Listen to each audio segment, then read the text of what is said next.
So hello and welcome everyone to the SHW Seminar, formerly known as the Cross-Theme Seminar. So we have a bit of a rebrand. So SHW Seminar is still us.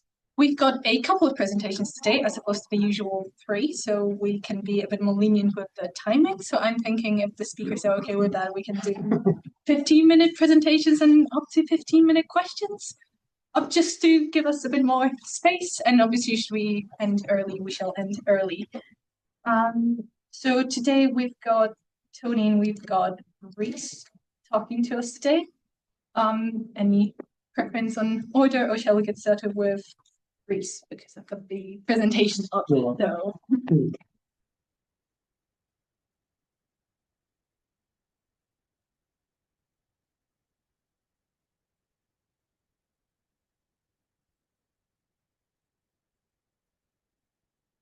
Okay. Hi, everybody. My name is Reese. Today I'm going to be talking about a project. Do you want to come? Oh, is it locked? Sorry, someone's just coming in. All right, my name is Reese. I'm going to be talking today about classifying neighbourhoods by service access across the UK. This is a methodology for evaluating 20-minute neighbourhood typologies. Sorry, Reese, just before you start, we can't see the slides online. Oh, no. We've at least come from person in the room to figure out how to get this online. Can you share this screen? Oh, I know the rest of the screen. Oh, I thought I was always doing that.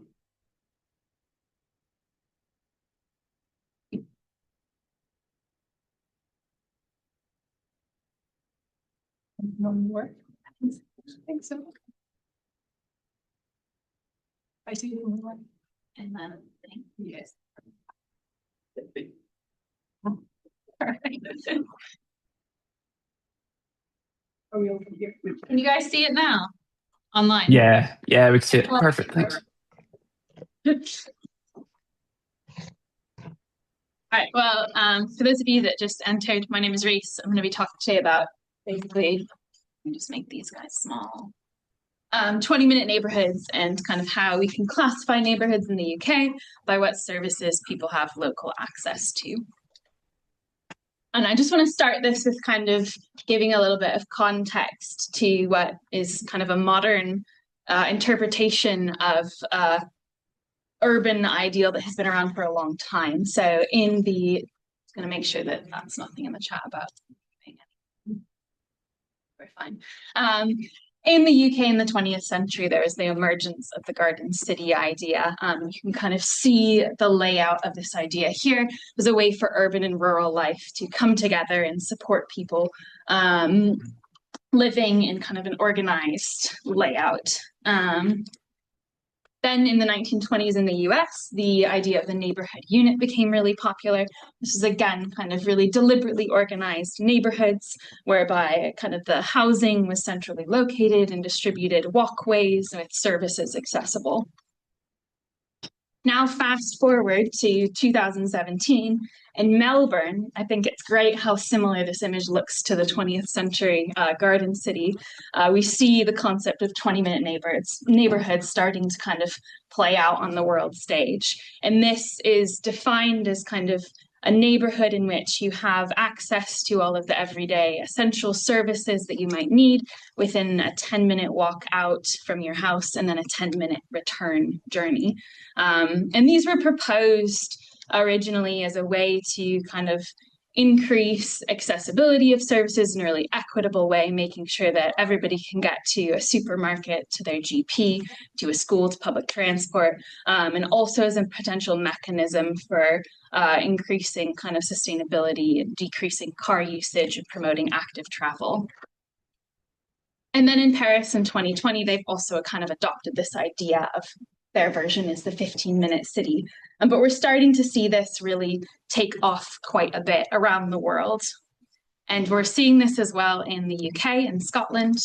So the Scottish government has invested or set aside £325 million over 5 years for place-based change that includes implementing 20-minute neighbourhoods. And this involves both kind of building neighbourhoods from the beginning in a way that is set up for local living. So over in Edinburgh, they're building the Granton waterfront. I don't know if anybody's heard of it, but they're really thinking about this idea of having services accessible to everybody living there, and then also retrofitting current neighbourhoods. So in Glasgow and Easterhouse, they're looking at ways to increase accessibility to services there.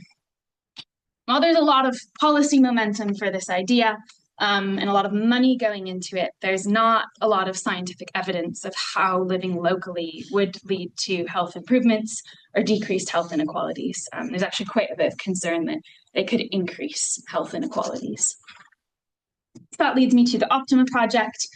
This is led by Johnny Stokes, and so we are trying to investigate the true impact of 20-minute neighbourhoods, their benefits, and how they might potentially contribute to greater health inequalities across communities. And Optima stands for orienting policy towards inequality minimizing actions, just so you know where that comes from.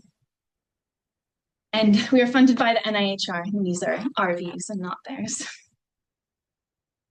So the central questions that I'm going to discuss today is how are local services distributed across 20-minute neighbourhoods throughout the UK? And this is kind of establishing a baseline for, if we look at current neighbourhoods, what services do they have access to locally? And then from that, can we identify distinct types or patterns of 20 minutes neighbourhoods based on what they have available? And then to what extent are these patterns associated with broader area level deprivation? I'm just going to quickly go through the methods, but if anybody has specific questions, I'm very happy to talk about them. The first thing that we did was create 20-minute neighbourhoods for every UK postcode, which we had about 1.7 million. This is what the current 20-minute neighbourhood we're in looks like. So this is for the Claris Pears building. How we did this was extending 800 metres out from the centre of the postcode along any path or road, kind of where could you get to within 800 metres. So that is kind of accepted, the average person will walk 800 metres in 10 minutes. So that's how we're kind of approximating the 20-minute neighbourhood threshold. We've got all of those neighbourhoods, and then we counted the presence of 17 different service domains that fall within that catchment.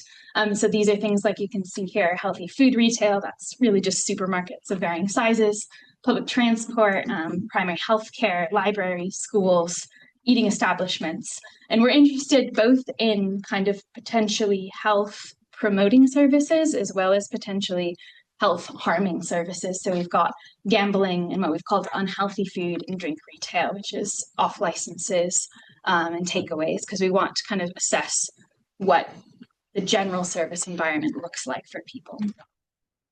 And then we used a unsupervised machine learning method called clustering analysis. What it essentially does is it just looks at each postcode and all the services that are accessible within it, and then says, okay, what's the most similar postcode to this postcode in terms of what's available? And so this is a hierarchical clustering method for anybody that's interested, and it will start to group together the most similar postcodes. So we looked at kind of what clusters of 20-minute neighbourhoods emerged. And then from these clusters, we linked them to higher level sociodemographic data. This was at the data zone or LSOA level that the postcode sat within. And we looked specifically at income deprivation and explored kind of patterns in income deprivation across these neighborhood types. All right, so now I'm going to jump into some of the results. So we've identified 7 different neighborhood types. This first one, 0 services, we kind of extracted before clustering analysis. Like the name suggests, there's no services within them, at least none of our 17 domains. And these represented 4% of the 1.7 million postcodes that we looked at. The next neighbourhood I called minimal access neighbourhoods. These were 17% of UK 20-minute neighbourhoods. And these places tend to have public transport and green space access, but kind of nothing else. The third cluster was what I called mixed access without healthy food. So these places were slightly tricky to define. They didn't necessarily look like each other, but they were similar in the fact that none of them had access to a supermarket, and they had varying access to the other services. And this was just 2% of postcodes. The fourth cluster was mixed access, but this time with healthy food, and these were 19% of neighborhoods. Then we had broad access with gambling services. So these places had access to most of those 17 domains, and quite notably had access to a gambling facility within their catchment. And this was 5% of postcodes. The next cluster was broad access once again, but with social and cultural services more so than gambling services. So these places didn't have any gambling services, but otherwise quite similarly resembled the broad access with gambling service places. And then the last and the largest cluster was comprehensive access. So 35% of 20-minute neighborhoods actually had fairly good access to all of the 17 domains. There's some variation within each cluster in terms of what a postcode will have access to, but these are kind of the overall patterns of what we saw. And just a quick note, I'm going to talk about income deprivation, and ideally we're interested in looking at health inequalities, but it's pretty well known that income deprivation is highly associated with health inequalities, and this is just from the Marmot Review, looking at how kind of the most deprived areas, people in them have the kind of lowest life expectancies compared to the least deprived areas. That's just some reason why I'm going to be talking about income deprivation, but we are ultimately interested in health inequalities. All right, so kind of as a data exploration, one of the first things that we were looking at was, okay, how does the just average number of services available within a 20-minute neighborhood differ across income deprivation in the broader area? And so this graphic here is showing from the left-hand side to the right-hand side, that is going to be decreasing deprivation. So income quintile 1 on the left, on average, 20-minute neighborhoods in a LSOA or data zone that were in the most deprived areas had access to 13 of the 17 services. And that contrasts with if we look in the least deprived places in income quintile 5, they on average have access to 8 of the service domains. So this trend that we're seeing where the least deprived places have fewer services and the most deprived places have more services is actually pretty consistent with what our colleagues, John Olson, found in 2022, and he looked specifically within a Scottish context. And this starts to put a little bit of a challenge into this idea of improving physical access to services, having implications for decreasing deprivation or inequalities, when at least initially it starts to look like people in deprived places might actually have quite good access physically. Now, extending this to the clustering analysis that we did, we're looking again across different income quintiles. This time we're looking at the percentage of postcodes within these areas split by our different clusters. And the main thing that I would point out here is very similar to what we saw before. It's not surprising. The highest proportion of postcodes in the deprived income quintile and the most deprived income quintile are made of comprehensive neighborhoods, whereas the least deprived places are much more comprised of minimal access places and the zero areas. So we're starting to see this income patterning consistent kind of across our clusters. One thing that this analysis kind of added some nuance to is if we focus in on that darker blue section for this most deprived income quintile, these are the broad access places that had access to a gambling facility. And they comprise a much larger proportion of postcodes in the most deprived income quintiles. And if we look at the numbers, it's not just proportional, it is there's 6 times as many 20-minute neighborhoods with access to gambling outlets that were broad access in the most deprived areas compared to the least deprived areas. And so I guess thinking then about what do these findings mean for the 20-minute neighborhood agenda, to me, it just raises a lot of other questions about how we implement these things and kind of what they mean for people living within their local areas. One of the big questions is, do people actually use their 20-minute neighborhoods? Because we're seeing this trend of wealthy people tend to live in areas where there aren't access to services. So they're going to have the ability to take their car and go and spend money and do something else or order things to their house.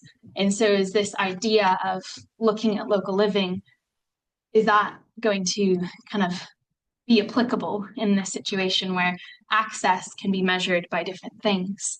So then that draws me to this next question of, does physical access really mean accessible? If you don't have enough money to use a service, if you don't have time to use a service, if there's language barriers to using it, if you don't feel safe using it, if you don't feel like you are a person that kind of has a sense of belonging using it, those things will all play into whether somebody can and will use a service and whether they'll benefit from it. And so one of the things that we've been talking about is this idea of person versus place-based metrics, and how can we kind of integrate not just measures of a place in terms of being physically close to a service, but measures of the people who live there and kind of how the place fits their needs and their specific contexts. The other thing that we've been thinking about is with this idea of the findings that we found with the gambling access. If we think of 20-minute neighborhoods or your local environment as a place that shapes your kind of health opportunities, are there mechanisms in place for local authorities not to just increase access to potentially positive services, but reduce the negative impacts of potentially harmful services? There's a lot of evidence that kind of environmental bads, which are gambling facilities, and kind of alcohol outlets, co-locate in the most deprived places. And that kind of then gets into this idea of, can local authorities actually act on the commercial determinants of health? So not only can we limit gambling in areas, but can we bring services to an area where it might not be economically viable for them to be there? So there's a lot of questions around kind of the policy levers involved in creating 20-minute neighborhoods and sustaining them. And in terms of, unfortunately, kind of this finding with the gambling outlets, it appears that, at least in my understanding, that there isn't necessarily a lot that a local authority can do to deny kind of application for a gambling outlet to come to their area. They, I think, technically can, but then it always seems to get overridden. These are all just kind of things that we're thinking about as the research progresses forward. So a couple of the things that we're hoping to do is to link the clustering analysis to longitudinal cohort data.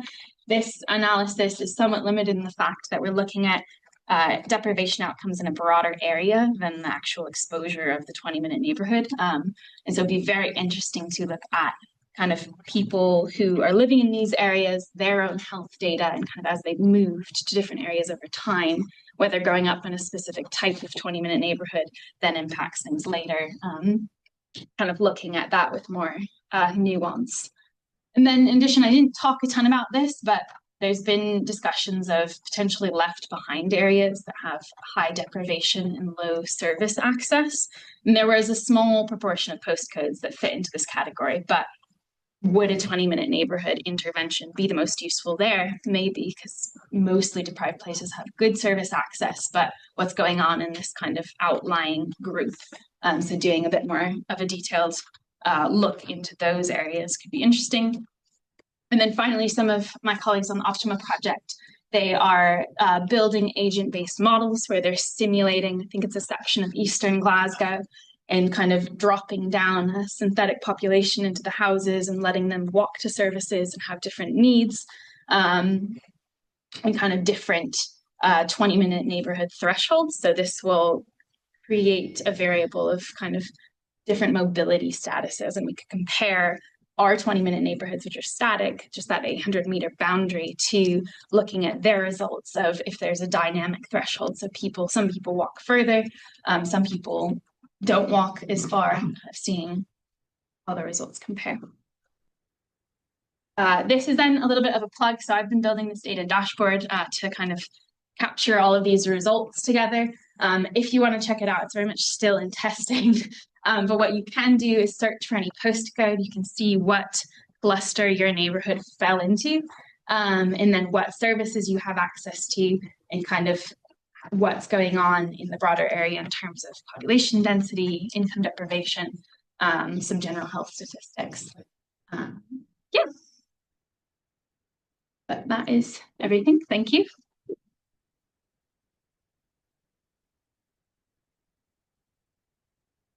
Then it's the questions. I'm checking if we've got any questions online. Cool. Okay. You want to go first? Yeah, thanks, Reese. Did you look at the rural status at all? Most deprived areas are in rural areas. Yeah, we did. So initially we like separated the rural and urban places before the clustering analysis, and they ended up like the clusters themselves looked really similar. And so then we started talking about, since the kind of 20-minute neighborhood agenda doesn't separate rural and urban places, then is it meaningful for us to do the same thing? And then what does it mean if there is a rural place that has lots of services? Is that actually functionally different from an urban place? So we felt like because we saw similar clusters kind of come out, that it was appropriate to leave them together. Something that comes up a lot. Thanks very much. Really interesting. I was wondering about the different proportions of the areas that emerged from your cluster analysis. If you could look at population density, or whether or not that's relevant. So what proportion of the population actually living in those clusters? And then secondly, looked at what's emerged. I was wondering if you could sort of a priori decide which define unhealthy clusters beforehand and see what proportion. So you've identified gambling as being more prevalent in more deprived areas. So I was wondering if you could look at an healthy cluster that you define beforehand and look what those. Yeah, as far as the population density question goes, I did the same thing as I did with the income deprivation, looked across population density, and it kind of follows what you would expect, that places that have lots of services tend to be the most dense areas. And so that wasn't entirely unsurprising. It does then kind of bring into this discussion, like, that you need a certain number of people to support the services that are there economically. And so it just makes me question how are you going to create a 20-minute neighborhood in a place where there aren't lots of people to support it. Yeah. We've got a hand up online from Claire. Yeah, that was great, Reese. Thank you. Is my face massive in the room? I wish I hadn't asked a question. Oh, well, no makeup or anything, brilliant. Yeah, I was thinking about the gambling places, and clearly it would be great if we could limit them, if local authorities could do something. But is their influence kind of reducing over time because there's more people online gambling? So are the kind of number of gambling outlets decreasing anyway because they're being used less, or is that something you don't really know about?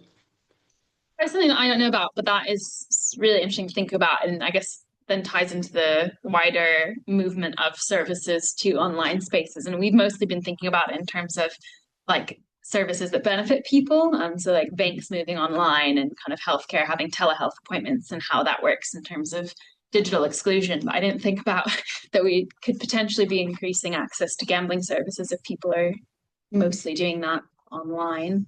But it would be interesting to maybe look at over time kind of how that landscape has changed. But it's something that I haven't looked into.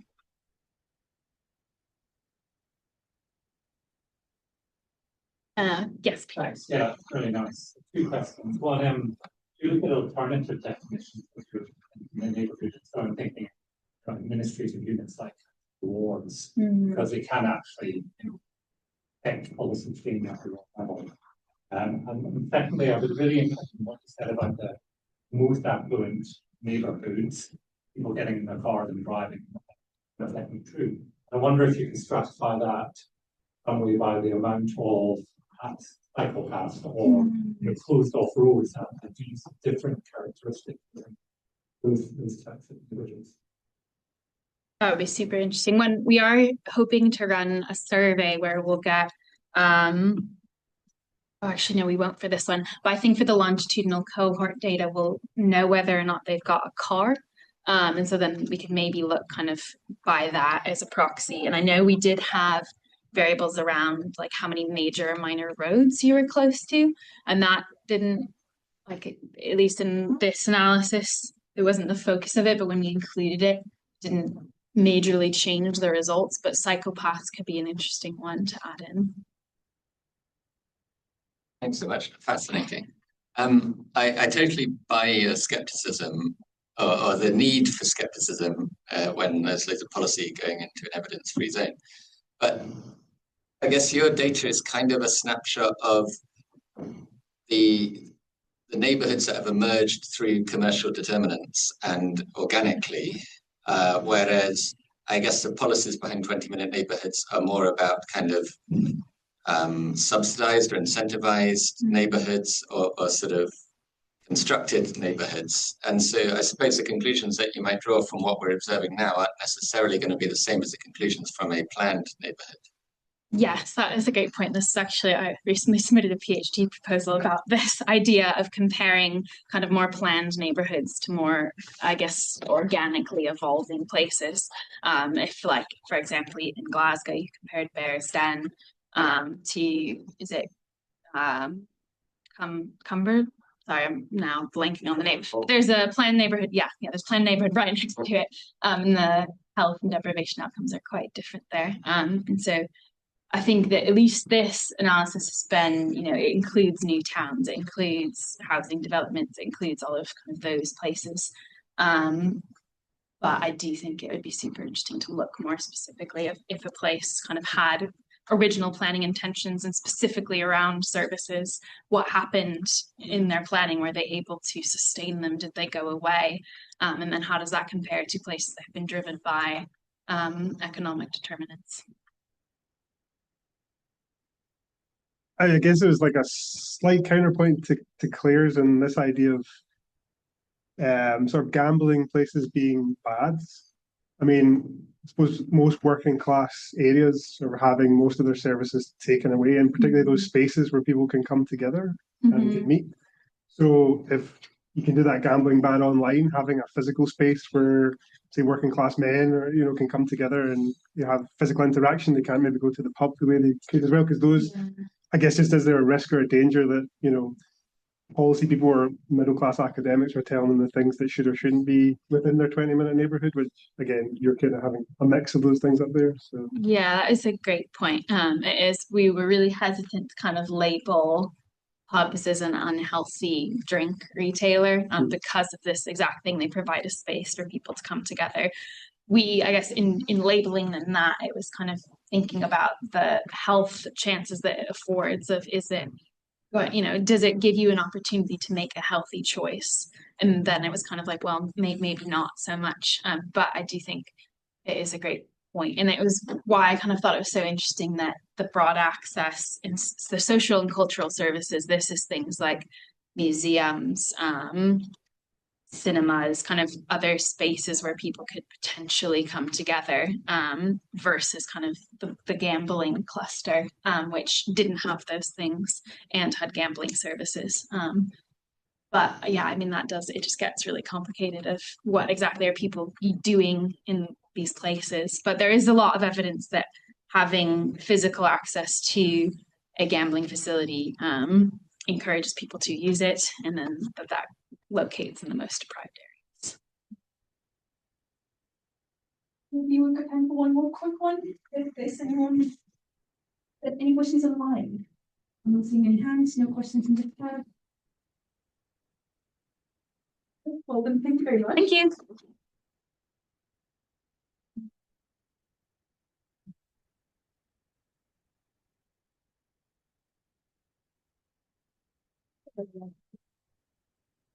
I think it's in terms of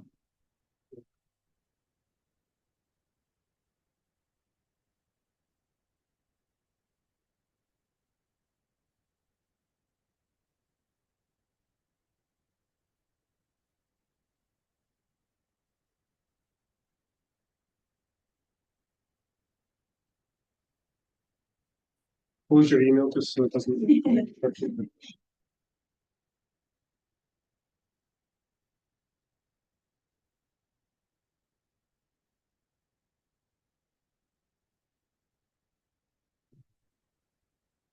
Okay, yeah, so for those that don't know me, my name is Tony Robertson, so I'm a research fellow in GPPC. So I'm going to speak about some work that has been particularly led by a PhD student of mine, Ebenezer, who's based at the University of Stirling, He just actually handed in his thesis on Saturday. So so a lot of this work is obviously down to him. I'm going to kind of present kind of a summary of kind of his project and some of the key results that are coming out of it. So again, as kind of Reese mentioned, we know a lot about kind of health inequalities. I'll kind of assume everybody kind of knows about those kind of social patterns of health inequality. But just to kind of know that, again, most kind of physical and mental health conditions show that kind of social patterning, that those in kind of more deprived circumstances tend to have the worst kind of outcomes. But this is also true for biomarkers and kind of underlying physiological changes in the body that are kind of precursors in some cases to those health conditions. One of those I'm going to speak about today is this idea of allostatic load, which is essentially a measure of physiological wear and tear on the body. Again, a criticism that, again, we're all kind of guilty of is typically using one kind of predictor and one outcome. So when it comes to these kind of ideas of deprivation or socioeconomic patterning, we might look at one characteristic and link that to one outcome. But this idea of kind of multiple disadvantages is harder to kind of capture in people's lives. And this is where this idea of intersectionality comes into play, of this idea of trying to sort of see the multiple disadvantages that people experience, particularly around the likes of discrimination in the sort of American context, around race, that Crenshaw and others kind of come up with this kind of concept. So trying to kind of build some of these models and these ideas about looking at different kind of ideas of disadvantage and look at health in that circumstance. So yeah, so obviously the reality is that these approaches are kind of more, can get into some of the more nuance, some of the complexity of what disadvantage really looks like. But again, taking one individual component of that, social class or education or sex or gender maybe kind of assumes that, again, if we intervene at that one kind of point, that might change the inequality, but we kind of know that that's not necessarily the reality.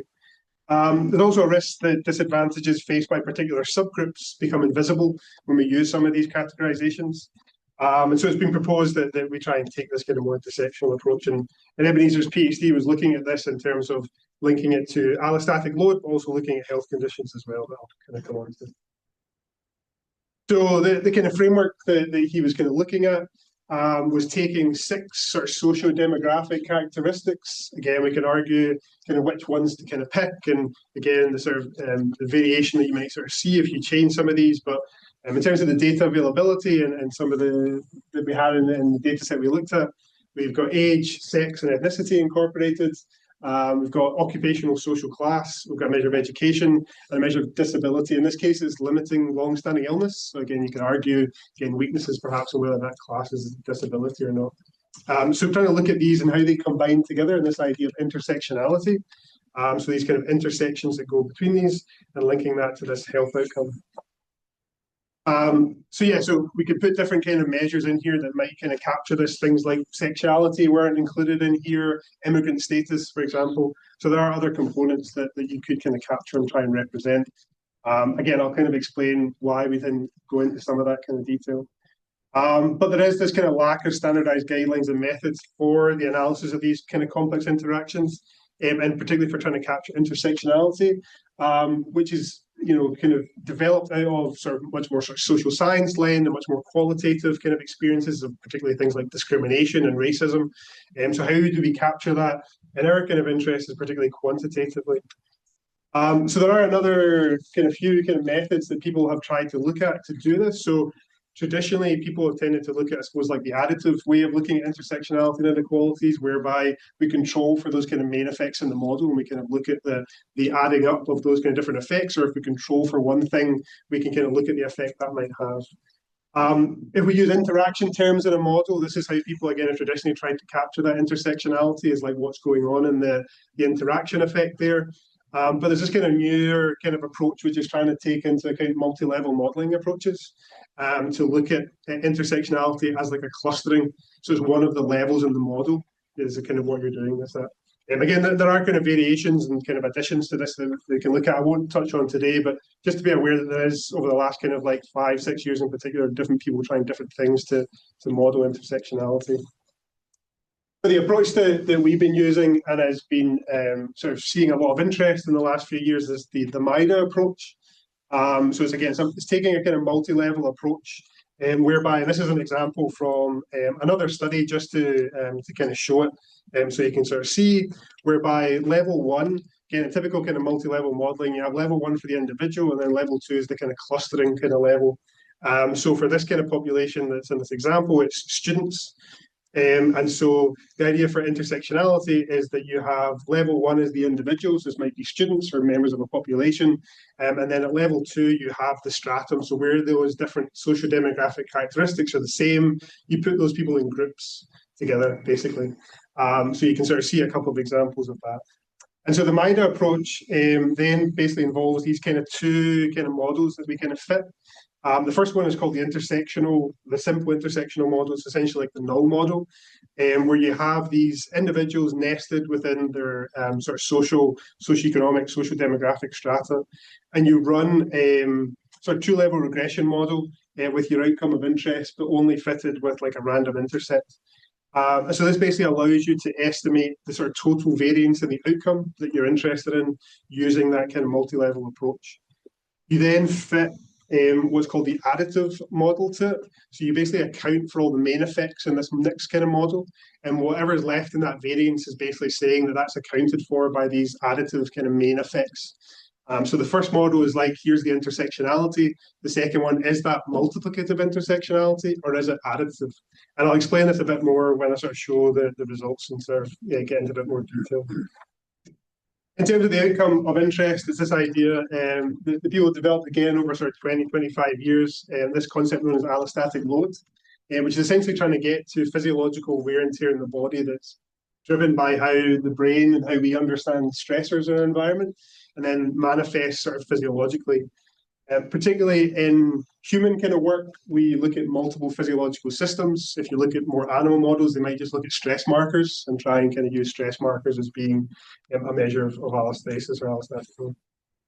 So I guess in terms of a little kind of physiology kind of lesson and how this links, most of our sort of physiology works on the idea of trying to get optimal points of function known as like the homeostatic range, where you have a very kind of limited ability to fluctuate in your physiology. But allostasis is a theory whereby you can get stability through change. So if you allow physiological systems to be more kind of ability to fluctuate, then that's good in the short term. You can adapt to your environment. The problem is that over time you get further and further away from this kind of optimal point of function. You never return. So if you think about your blood pressure, that has an optimal point of function. If you kept that for your entire life, you would be relatively healthy, at least in terms of your blood pressure, cardiovascular risk. But over time, it kind of drifts and gets higher and higher and higher, and it's kind of hard to ever kind of pull it back to those kind of optimal points of function. And in sort of epidemiology, social epi, we try and measure this looking at a number of different biomarkers that we combine.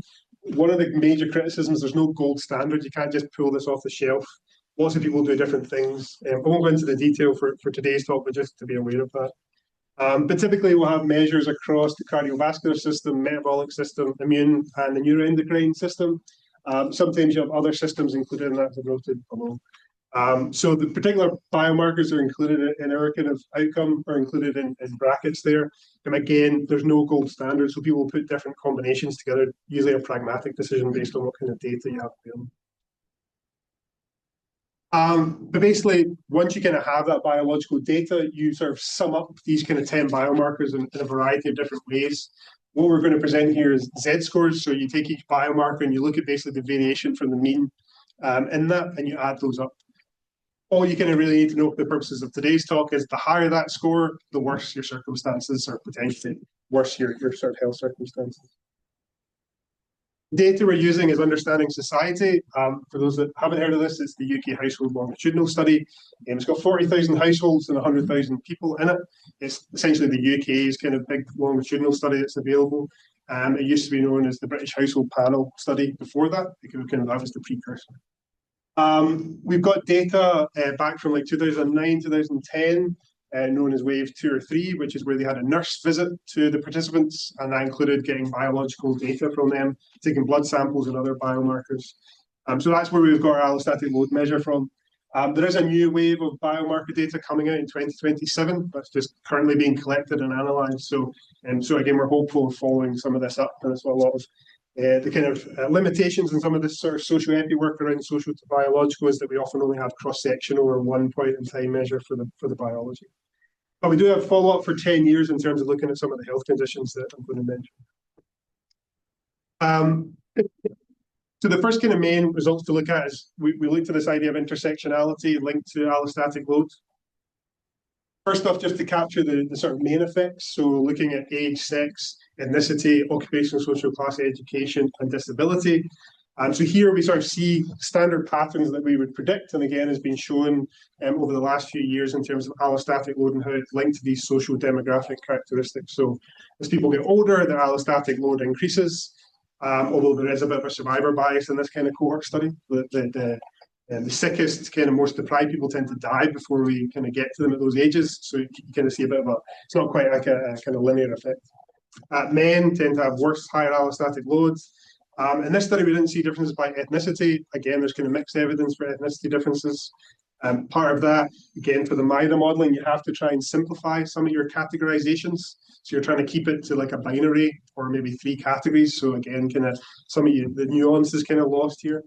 Lower occupational social class have higher allostatic loads, lower education, again, linked with that, and those with a disability have higher allostatic load as well. In terms of like the MIDA modeling, you basically get different kind of results out. The two that I'm going to kind of talk about are the VPC and the PCV. So your VPC is basically a measure of how much, again, as I mentioned before, that variance in the outcome that you've got, that's at the strata level. So how much of that's at the group, the kind of clusters that we're looking at. If that was 100%, then that would say that all the variance in your allostatic load is accounted for at that strata level. You would not really expect to see it 100%. If it's 0, you're saying that we can't use the groups to predict allostatic load in any way. So basically, if everyone was identical in those clusters, you would see 100%. If everyone's completely different and you can't really fit them in clusters by their allostatic load, you would get 0. So here we see that the intersectionality that we first identify is about 20% of the variance in allostatic load is accounted for at that clustering kind of level, the strata level, which in MIDA modeling is relatively moderate, kind of that we're sort of seeing across those models that have been run. But then once you adjust that, so the second kind of bullet point at the bottom there, what we see is that reduces down to 2% of the variance. So once you've accounted for the additive intersectionality, so the main effects in your model, you're just left with essentially the interactive kind of effect almost. So a random effect in the model. There's only 2% of the inequality now exists. And the PCV number basically just explains that change. So from going from 20 to 2, 90%, 92% of the variance is now being kind of accounted for. It's a proportional change in the variance. So there is an inequality, an intersectional inequality that exists here in allostatic load, again, sort of relatively kind of moderate kind of level, but most of that is additive in nature, so it's adding up those different components as opposed to being greater than the sum of the parts. So if you add those things together, you can kind of predict what you're going to get. You're not getting this kind of greater than the sum of the parts effect. Again, across the literature that's been emerging in the last few years, that's not completely unexpected. We do expect to see more additive than multiplicative, but I guess the traditional theory of intersectionality would be we'd want to see that multiplicative nature of intersectionality. That there's something that we're not necessarily capturing just by adding up those different components. There's kind of different levels of multiplicative effects there. So we kind of explored a little bit further to look to sort of see, well, was there any kind of mediation kind of patterns going on? So could we explain, again, some of maybe the mechanisms in there that might be responding to, again, the additive and the multiplicative intersectionality effects? You're looking at a number of different behavioral, material, and psychosocial potential mediators that have been used in the past, particularly looking at the links between socioeconomic circumstances and outcomes, including allostatic load. In previous analysis, we've kind of found that material circumstances, so income or household ownership, have kind of attenuated the relationship, have accounted for much of these kind of relationships, at least looking at some of these individual components. But in this analysis, when we were looking at these kind of different kind of factors, we basically didn't see very much going on. Both with some of the main effects, but also particularly with the intersectional inequality. We basically didn't see any changes once we accounted for these different sort of measures into the models, which is a bit surprising. And again, it's one of the things we're kind of exploring about what might be there. Is it the types of measures we picked? Is it the type of approach to modeling? The MIDA model doesn't necessarily let you do the kind of path analysis, which you might traditionally do this kind of approach in. It's kind of accounting for those variables in the model. So again, there's maybe some kind of additions to the kind of modelling approach that could be taken. And to finish up, just the last kind of couple of minutes, we looked at intersectional inequalities, but looking at health conditions over 5 and 10 years. So looking at cardiovascular disease, diabetes, type 2 diabetes, and cancers, kind of just in this case grouping them together, and kind of looked at the risk over time. And here with that same MIDA kind of modelling, sort of seeing around again about sort of 20% in intersectionality in the risk of CVD. So there is kind of differences by these groups, but again, once you account for the additive nature, it pretty much kind of wipes this out across the board. So very much it's an additive rather than a sort of multiplicative inequality that's kind of happening here. Which again, across the different kind of papers that have been emerging over the last sort of 2 or 3 years in this, it's not completely unheard of, but we have seen some more kind of patterns in different data sets, particularly in older groups, that maybe see a bit more of an effect than what we're sort of seeing in this kind of wider kind of general population sort of study.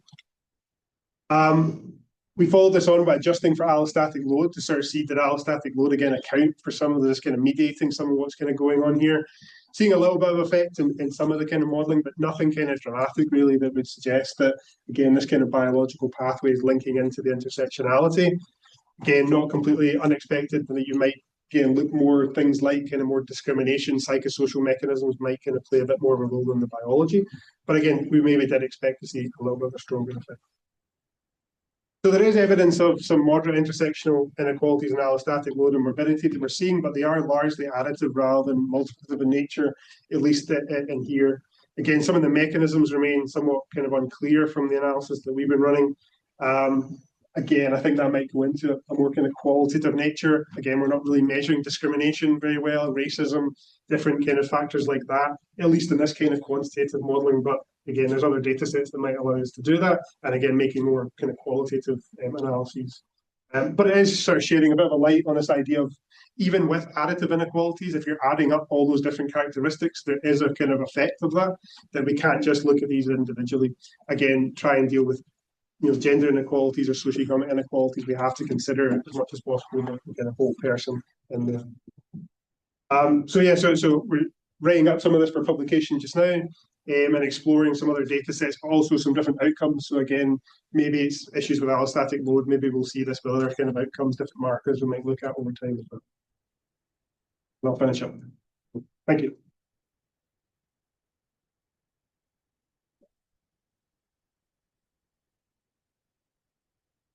Yeah, I would take any questions.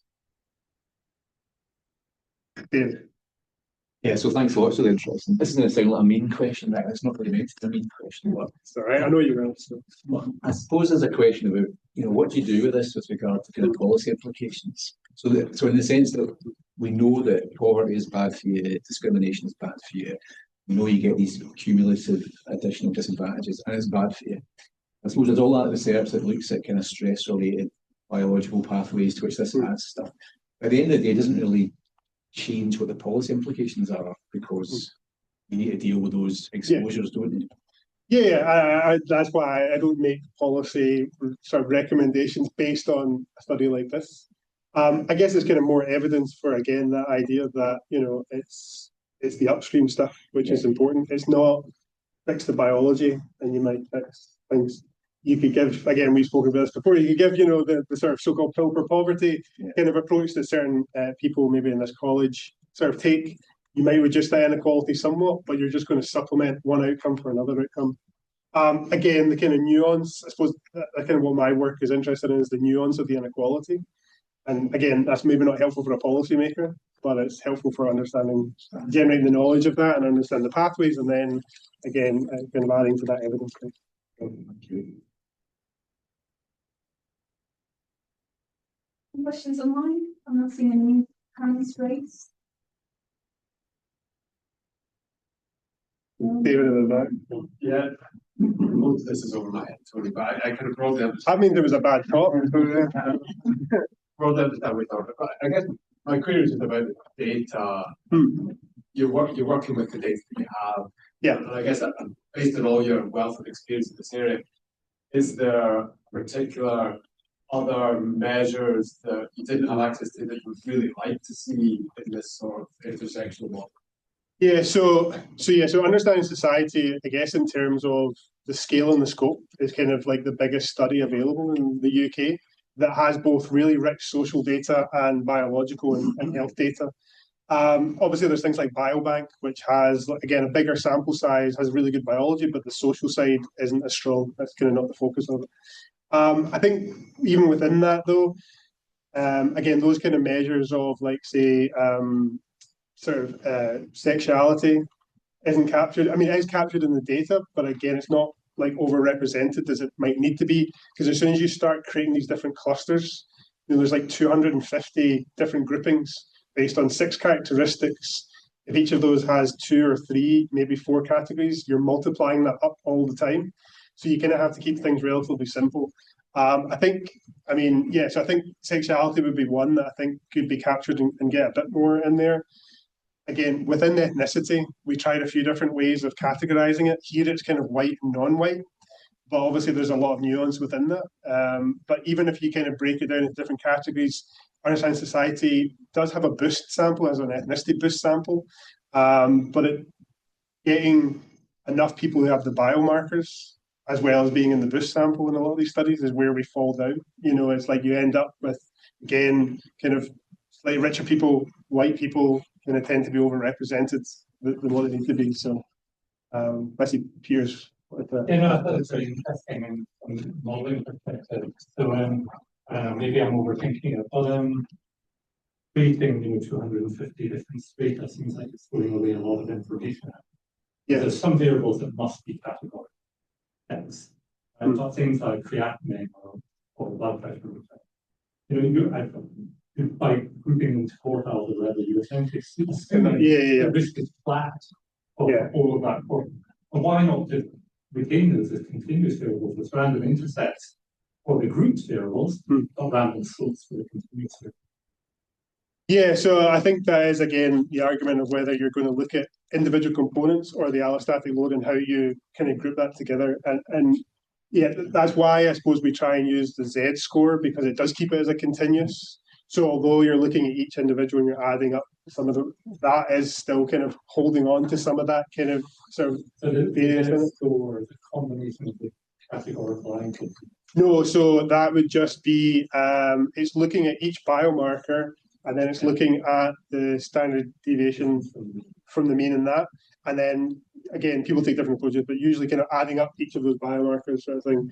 But yeah, again, that kind of question of the categorization, particularly of the predictor, it is this kind of problem that you've got that you just have to kind of work with and keep it as simple as you can. Like if you have, it's fine for the outcomes to be, again, so MIDA when it first came could only do continuous. It has now been able to give a logistic version of it.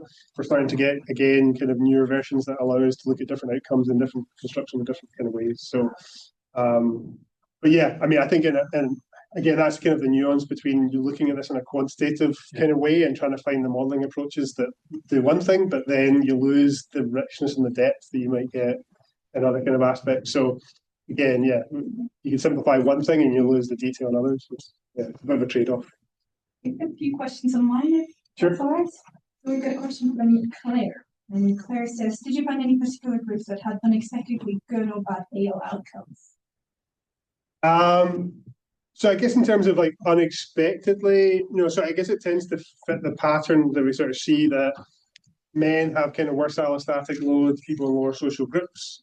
There was some differences in terms of age that didn't always come out. So once you've kind of done the MIDA model, you can then look at each of the strata and see where they kind of fit and where they sort of sit on. You create like a kind of caterpillar sort of curve where you can look, or some kind of sort of really high or some really kind of low. But I wouldn't say unexpected kind of groups within that, but there was some around kind of age groups where middle ages around kind of 45 to kind of 60 kind of grouping. Sometimes they appeared higher than what we kind of maybe predicted, than what you might kind of expect. Again, some of the biomarkers we're using don't necessarily have like a strict kind of clinical cutoff, or don't necessarily aren't always good when they're high, good when they're low, or bad when they're high. So you're kind of dealing with, again, blood pressure. You kind of know where you want it to be, kind of as low as it well, again, there's a low, very low, it's bad for you, very high, it's bad for you, but there's a general kind of like, as things get higher, they get worse. But some of those biomarkers, low scores, being in the bottom sort of 20% is bad for you, being in the top 20% is bad for you. So it kind of creates a little bit of complexity. We've got one more question from Megan, who says, great talk, thank you. And she also says, were you to include types of able to include types of early life adversity or trauma in the mediation analysis? And would it be interesting considering the impact of it on allostatic load? Yeah, so in this analysis, no, we just kind of mainly looked at sort of cross-sectional kind of mediation analysis, again, a kind of weakness in the design. But there has been other kind of evidence that has looked at, ACEs, for example, and how that links with allostatic load, sort of showing patterns. So again, it could be a way of sort of building it up into, again, a kind of more sort of nuanced kind of pattern and strengthening that. So yeah, definitely would consider it, but I haven't done it for this part.